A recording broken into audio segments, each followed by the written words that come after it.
मेरे ही पैर पर गोलियां मारी जा रही हैं। मुझे ही तो जेल में जहर दे दिया गया। समाजवादी पार्टी यही चाहती है कि आप भैया के लिए जान कुर्बान करो और दरी बिछाओ। जो सिर्फ आपके सामने सर झुकाकर बैठे रहे। मेरे भाई, मैं आपको बताने के लिए आया हूं कि अखिलेश यादव कहते हैं कि अपनी जान दे दो और बीजेपी को रोक दो। अरे अखिलेश यादव, तुम्हारा आधा परिवार नरेंद्र मोदी के साथ बैठकर चाय पी रहा है। तुम उनको नहीं रोक पाते, तुम उनको रोक नहीं पाते। हमसे कह रहे हैं कि जान दे दो और बीजेपी को रोक दो। अखिलेश यादव, जान तो हम ही दे रहे हैं ना।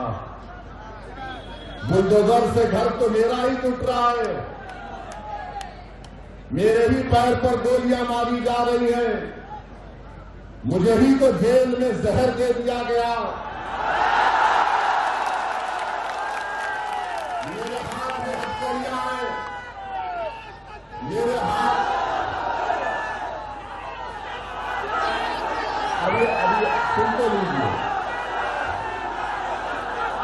मेरे हाथ में हथकड़ियां हैं। मेरे हाथ में हथकड़ियां हैं। मैं पूर्व सांसद हूं। कोर्ट ने मुझे सजा दी। मैं 10 पुलिस वालों के साथ चल रहा हूं अखिलेश, और कोई करीब से आकर मुझे गोली मार देता है। तुम्हारी जबान से उसका नाम नहीं निकला। हजारों मदरसे मुतासिर हो गए।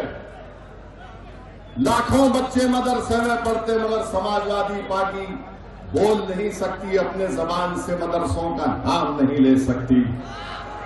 और याद रखिए, समाजवादी पार्टी यही चाहती है कि आप भैया के लिए जान कुर्बान करो और दरी बिछाओ। हम पीडीएम आपसे कहने आई है कि आप मुत्तहदा तौर पर पीडीएम का साथ दीजिए, तो एक वक्त आएगा इंशाअल्लाह ताला अखिलेश यादव दरी भी बिछाएगा, आपके लिए जान भी कुर्बान करेगा। सामने बैठकर पूछो कि एक दीवाना शेरवानी पहनकर आया था, जिसके सर पर टोपी थी, वो ये सवाल हमसे करके चला गया कि हमारी जिंदगी के कौन से शोबे में हमको इज्जत मिली, हमसे इंसाफ मिला, हमारे बच्चों को स्कूल की तालीम मिली। अरे बताओ हमारे अंसारी भाइयों, आपकी कौन सी औलाद मुल्क के बड़े बड़े तालीमी इदारों में तालीम हासिल कर रही है?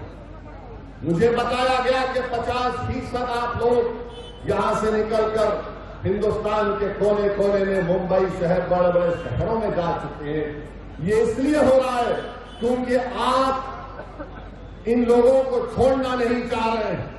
नहीं रहता मेरे भाई, अगर इख्तियार किसी के पास रहता तो फिर भारत में इतने बड़े बड़े राजाओं बादशाहों के महल आज वीरान क्यों पड़े हैं? वो पूरे महल वीरान पड़े हैं, खंडर में तब्दील हो गए। कोई उनकी तरफ नजर उठाकर नहीं देखता। कुदरत ये बता रही है कि देखो, ये किसी वक्त में ये खंडर बड़ी आलीशान इमारत थी, मगर इख्तियार किसी के पास रहने वाला नहीं है। इख्तियार सबके पास से जाएगा, और जो जुल्म करेगा कुदरत उससे बहुत जल्दी इख्तियार छीन लेती है, उसको रुसवा करती है इंशाअल्लाह ताला। और जो मजलूमों को का साथ नहीं देता, जो लोगों की जाने लेता है, अरे एक दिन आएगा सब चले जाएंगे इस दुनिया से। मेरे अजीज दोस्तों और बुजुर्गों, नरेंद्र मोदी, अगर आप बात मंगलसूत्र की करेंगे तो बात बहुत दूर तक जाएगी। मेरी जबान मत खराब, बात बहुत दूर तक जाएगी, क्योंकि अगर तुम्हारे मुंह में जबान है तो मेरे मुंह में भी जबान है।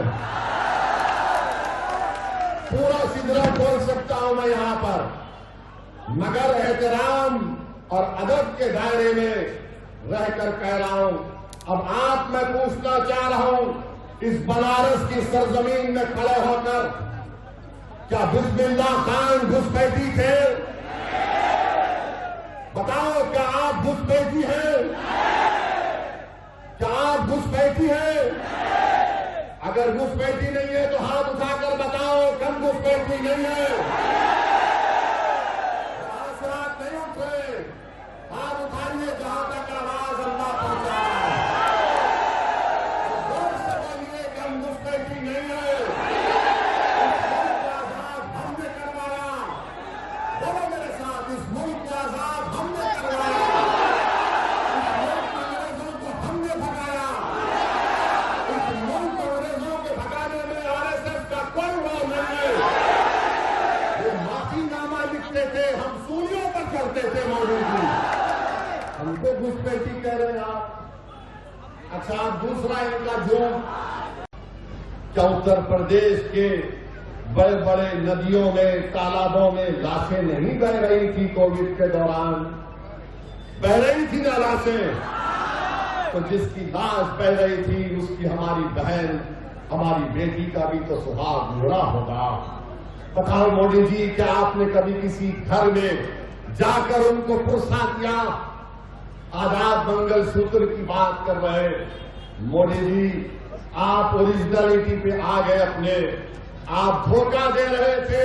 60% देश की दौलत है। कितने? 5% लोगों के पास 60% दौलत है। देश के प्रधानमंत्री इस पर खुश होते हैं, इस पर खुश होते हैं। मोदी जी, क्या आपने भारत के संविधान की डायरेक्टिव प्रिंसिपल का आर्टिकल 39 को नहीं पढ़ा आपने? हमारे संविधान जिसको बाबा साहेब अम्बेडकर ने बनाया, आर्टिकल 39 ए और बी और सी कहता है कि देश की दौलत सब में बांटी जाए।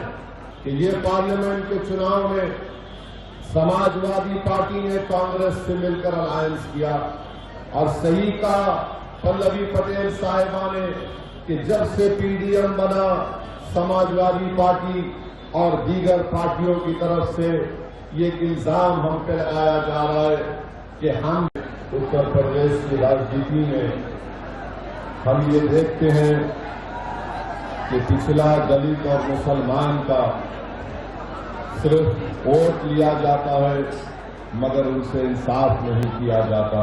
वोट डालो पीडीएम को, यही हमारी ताकत का नजारा होगा, यही हमारी ताकत का नजारा होगा। तो मुत्तहदा तौर पर अपने वोट का इस्तेमाल करिए। ये तमाम सियासी पार्टियां हैं, समाजवादी है, बहुत सी पार्टियां हैं, मगर आपने क्या हासिल किया बताइए आप? उत्तर प्रदेश में सबसे ज्यादा जेलों में कौन है? दलित समाज है, आदिवासी समाज है, पिछड़ा समाज है, मुसलमान है। आप बताइए अजीज दोस्तों और बुजुर्गों,